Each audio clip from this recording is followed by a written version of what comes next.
James Turner with O'Reilly News. I'm speaking today with Nathan Torkington, who is one of the O'Reilly Radar bloggers and one of the best known. Thank you for coming. Thank you. So, Radar is O'Reilly's more futuristic, forward-looking blog, as opposed to current events. What are some of the things that are really on the radar right now? Sure. So we're looking at things like open source biology, for example. If you look at synthetic biologists like Christina Smolk, you'll see people who are turning the techniques of molecular biology into a toolkit that is kind of like an open source programming toolkit. And in fact, they're creating, as a project to create an open source set of genetic building blocks for building your own organisms. And it's somewhat scary, yes, yeah, but it's the potential for hazard, for damage is a lot greater there than, a core dump in the biological world could be a lot worse. Yes, exactly. Spawning and forking, for example, yes. So regardless of the wisdom or folly of it and the potential for danger, it's actually happening. So we feel obliged to have a look at it and make sure that we know what's going on. They're learning from open source and coming up with licensing models and repositories and taking those sorts of ideas and hoping to create the same kind of collaboration on biological building blocks as open source has produced on software building blocks. Right. In fact, we've seen science in general going to a more open source model. I'm thinking primarily of the Public Library of Science, which has been a real change from the traditional science journal background. Significant. So the idea there of open access to knowledge, the same way that free software advocates are in favor of open access to source code, is a widely drawn parallel. And you can almost look at open source as borrowing from that academic scientific tradition of publish your results, make sure that you're working and your data sets are available so that others can check what you've done. And I find it personally interesting, because I've always had an interest in genetics and genomics and things like that it really is becoming more of a hack your own endeavor now. It is. I'm in fact right now doing an article for a publication on the new personal genomics, where you can, for $1,000 get back a couple 100,000 or 1 million of your single nucleotide polymorphism results, which is a real difference. So that's companies like 23andMe, right, where you spit in a jar, send it off to them, they do the sequencing, find the bits that are unique to you, that different from the that encode variations in your particular DNA, and then connect you through like a social network with people who have the same thing. So you can say, oh, I didn't realize that you were also reacting in this way to caffeine. Right, I didn't know you had wet earwax, which is I think one of the ones they have. Very useful, very useful. Well, you wouldn't want to get married to someone who had a different earwax type than you, then. That'd be disgusting. Yeah. Not going to happen. If you look at personal genomics, there's also, that's just the current popularization of it. But the potential for, let's say we take a drug now that you go out and you test it on 5,000 people, and you decide from that 5,000 person sample, which is supposed to be representative of the people that will buy the product when it's for sale, whether it works or not. And in the future, you'll be able to say, well, which genetic markers indicate that this will work for you? Which is completely different from the idea of a drug working or not working. Suddenly you've got personal targeting of medications. Right, and in fact, they're already doing things now with, I guess it's genomopharmacology or something like that, where for certain drugs like Lipitor and some of the other ones, they can determine if you're an over-metabolizer of it or an under-metabolizer of it.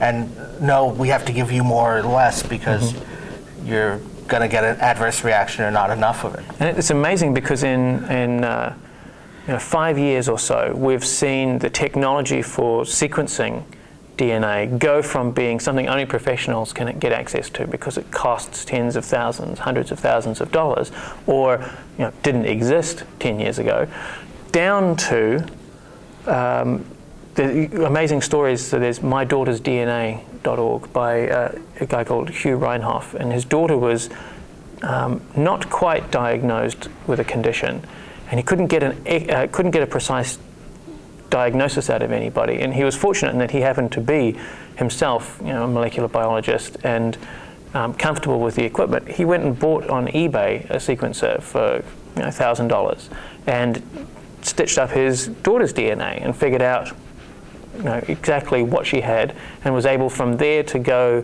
to the medical literature, figure out, well, if that particular pathway is being interfered with, how could we restart it, what operates on that, and then to a GP to get a permission for a test of the substance that he had found against his daughter's condition, and she's doing a heap better. And that's like an amazing uplifting tale, but it's because you've got this equipment going from professionals to the people like him, pro-ams, right? Just like digital cameras went from being incredibly expensive and only the pros could have them, to now, it's not so bad. A serious hobbyist can have one. Right, and in fact, Wired had a thing, was like, do your own gel electrophoresis, last one. Yeah, you happen to have a centrifuge around and a couple other things, but probably, your oyster blender is not going to handle. But every well-equipped lab has a centrifuge, but probably not everybody. Well, maybe if you're like every mad scientist would have it, There we go. Of course I've got one in my basement. Isn't that the Wired subscription list, though? Yeah, mad scientists or... The other thing that fascinates me is the give $3 to generate 100 pair sequence protein now. It's like send us your sequence. Right, the manufacturing, the chip manufacturing. Yes. Yeah. So that's the other side of it. It's like I look at, because I grew up on the web. That's my model for all of this kind of change.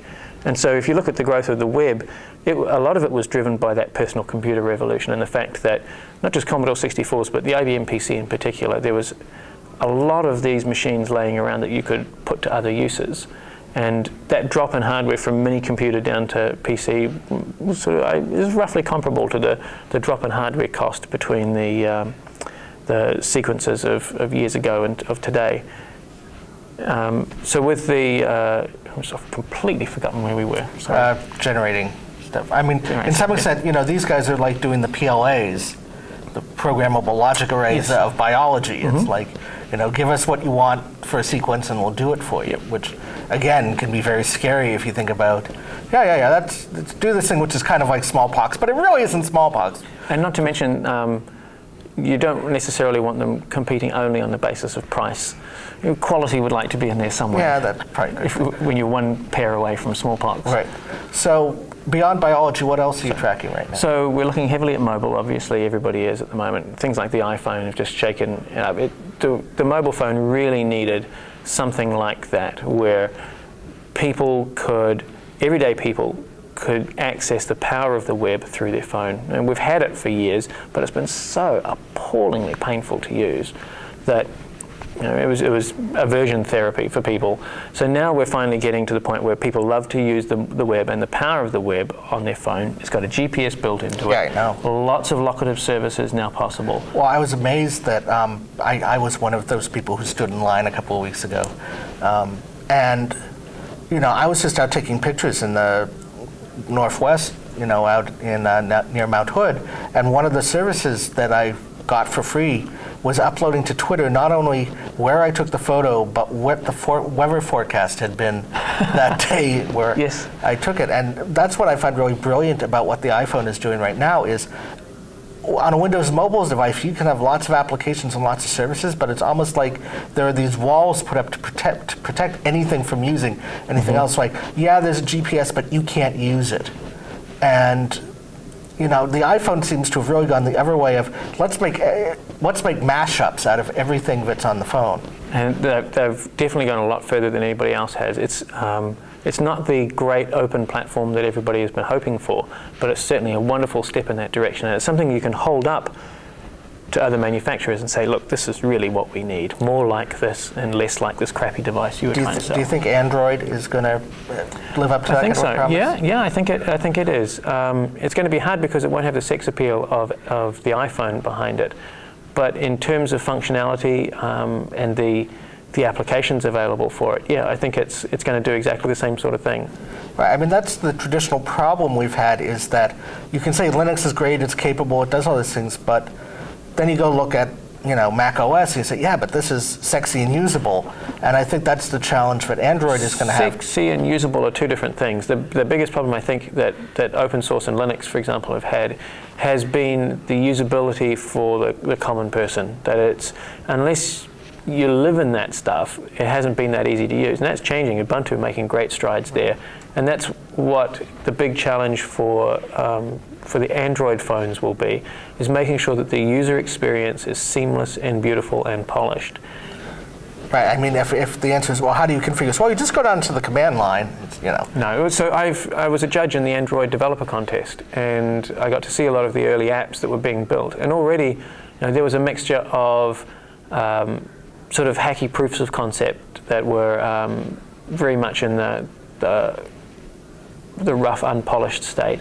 But there was also a couple of amazingly detailed, very nice apps that showed off the features of the phone and were completely usable by people. I could give it to my parents and they would love to use it and be happy with it. So I think it's not impossible, it's just a matter of directing the developers. And the great thing that Google has done is bootstrap the developers enormously. I mean, Apple fought developers initially, and it was the people who broke into the iPhone that proved to Apple that you can do much better things when you have access to the base level of technology than you can through the web applications that Apple were trying to sell initially.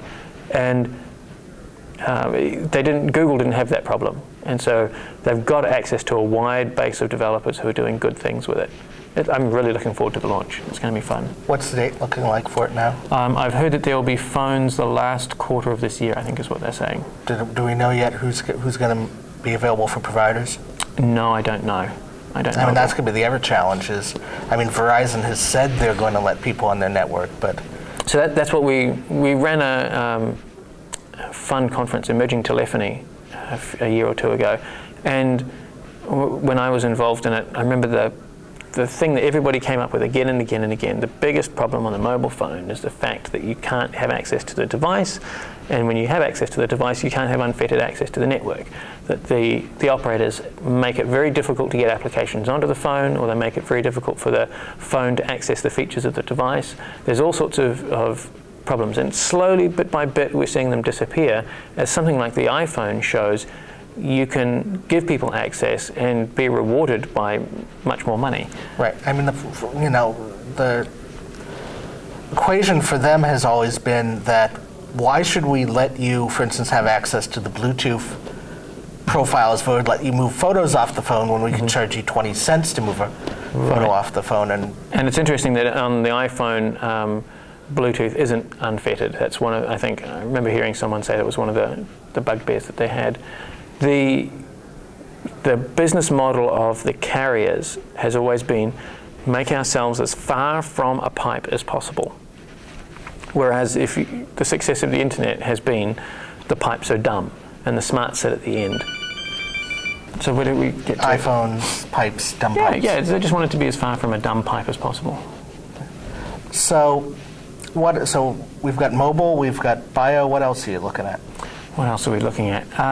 So there's something I call open beyond source that encompasses a lot of that, where people are looking at the lessons of open source and saying, well, what can we apply it to? And there's the open democracy folks who are saying, well, let's shed a bit of light on government. And there was that great, what if the changes to a piece of legislation were made in a repository like Subversion? So you could see who authored that change, who added that bit in, who took the good bits out.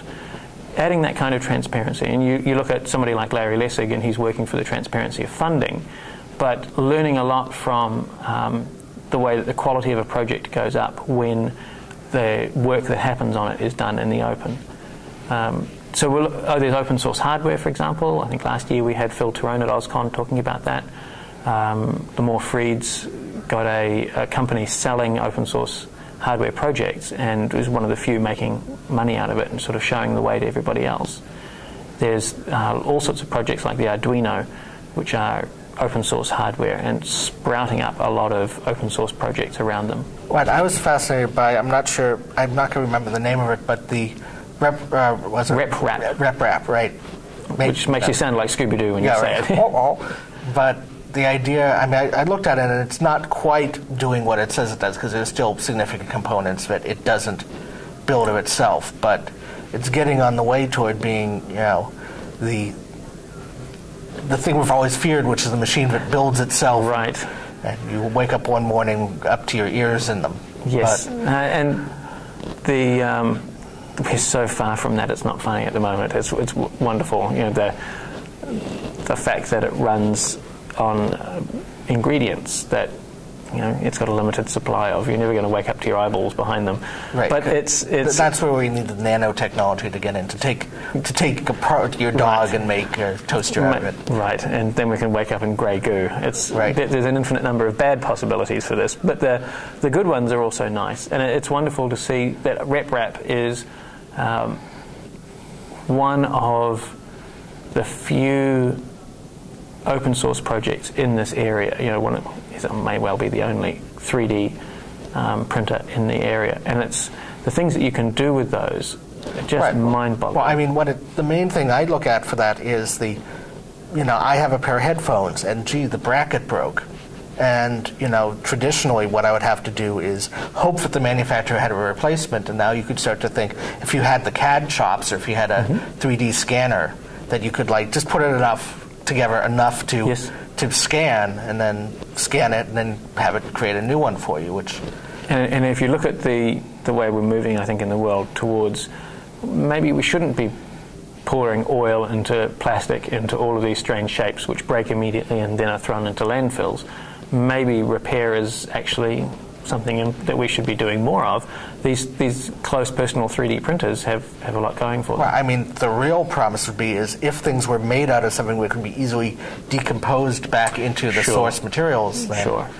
That's the promise. You're not getting there at the moment. Decomposing plastic is painful at best. But, you know, then the idea that, you know, you throw your laptop into the device, and then 6 hours later a new laptop comes out would be very Star Trek-y, actually. It's a wonderful dream. Yeah. So anything else before we wrap up? Anything else on the radar agenda? Let me think. Sorry, brain's not kicking in here.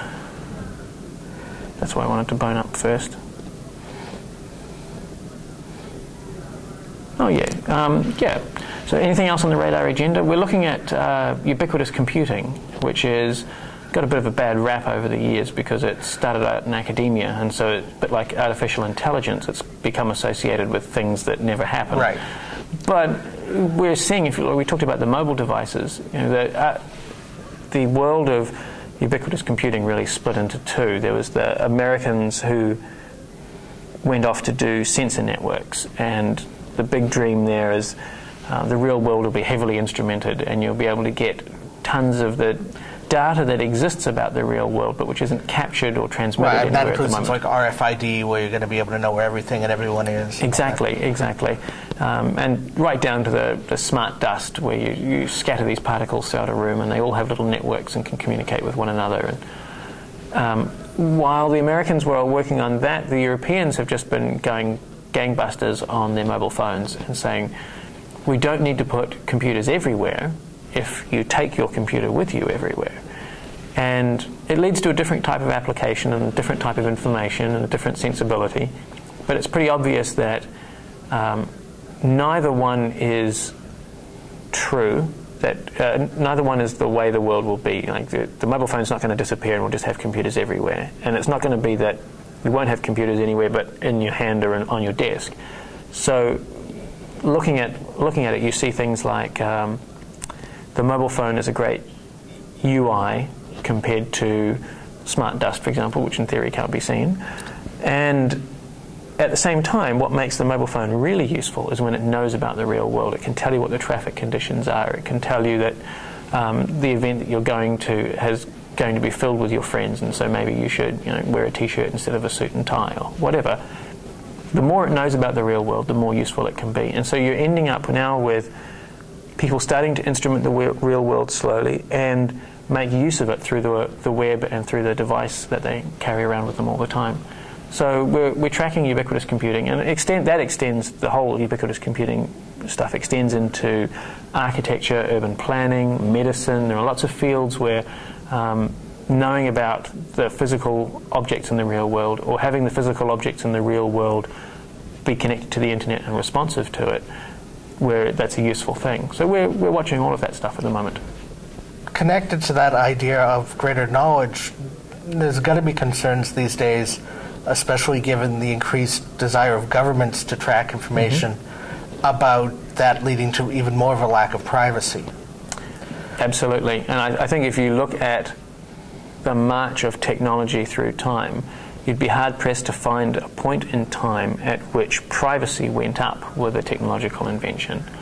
You might argue... Encryption might be. RSA encryption was pretty much where I was going with that. Yeah. And I think that would have to be the only one, and it certainly didn't last long, because there was always the controls such that if there was something encrypted, the government was able to have the CPU to break it. You weren't allowed to use keys long enough to thwart the government.